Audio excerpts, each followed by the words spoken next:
Јас сум Мики Виденовиќ, а ова е Срцето на Кавадаречката чаршија. Секоја среда на програмата на КТВ телевизија следете емисијата Калабалак директно од Срцето на Кавадаречката чаршија. Чаршијата е таа што може да ве крене во облаци, меѓутоа и да ве тресне од земја.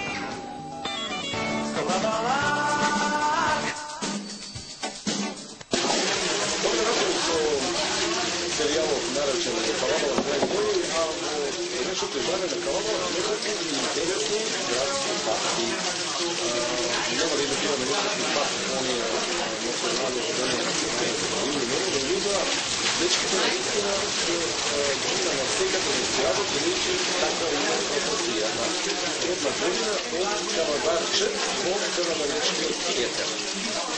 Кристијан, КМ и Даниеле Унивески. Да, по намер писано. Да, тоа ќе кажеме зошто и како. Да, таа приказка Кристијан, Кавадарче година дена во Кавадаречкиот театар.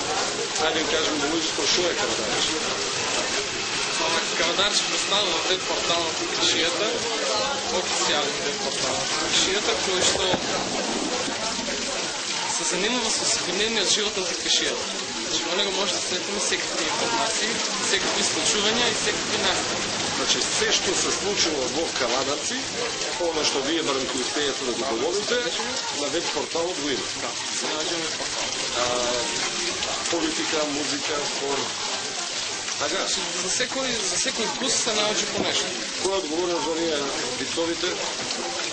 За вицовите одговорен е модераторот на Кавадарче, нормално не е тука. Значи, колку сте во Кавадарче, ако не е тајна? Па во Кавадарче сме 5 души, мислам, 5 души.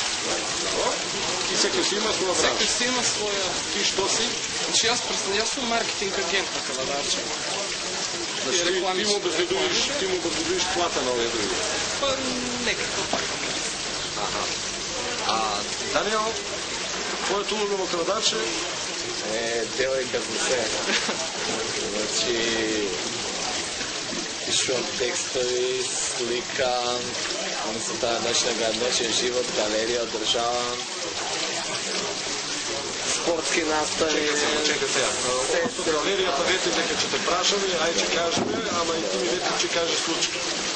Сликаш буквално се што се случува во ноќниот живот, под со кафичи, капулиња, така.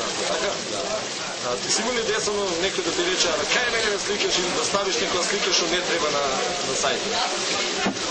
Милион шапки, милион луѓе, милион карактери, милион слики, приказки.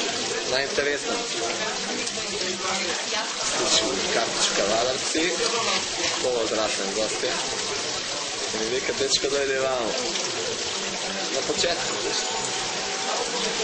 кој, кажи, кој треба да слика. Не, вика, ама... Пази, вика, тоа минатиот пат си ставил некоја слика, си не сликал со шладерката, скарал со девојка. Сигурно било со тоа дозвола, ја викам, стално прашувам. Не е купо задина.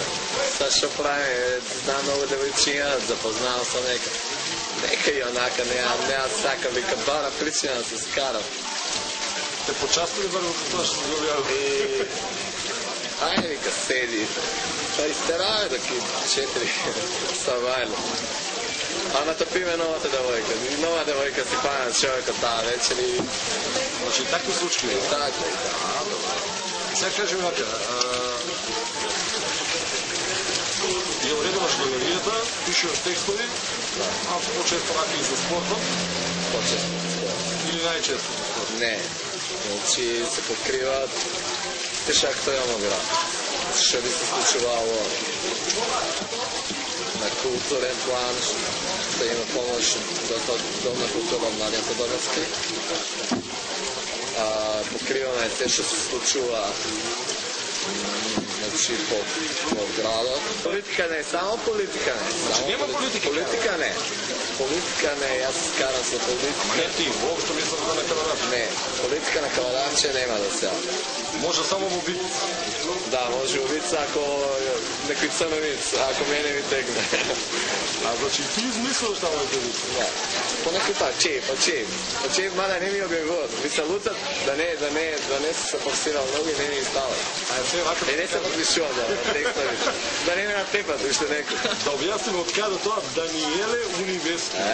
Тоа исто приказка со Амир Амет, и пријател мој. И првиот човек на ККБ. Да, иначе го знаат сите, нели, градска паца исто, решава да биде тука, наредно интервју. Да барам акредитација од него за пристап на тейна индустрија, професионална акредитација, новинарство. Нели исто како ше. И ми вика, окей, данес, средена е се, прати ми само на мейл, име, презиме, слика, податоци, лични сатаби и средена е, немаш мака. Добро, my friend. И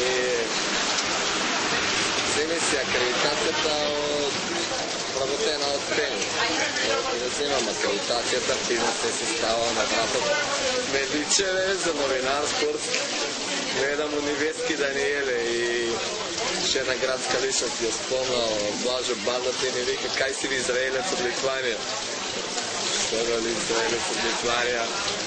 Читам, леле, добро, сега и Унивески Даниеле му стана логично интересно. Тој е Даниел Унивески, да кажеме правилно.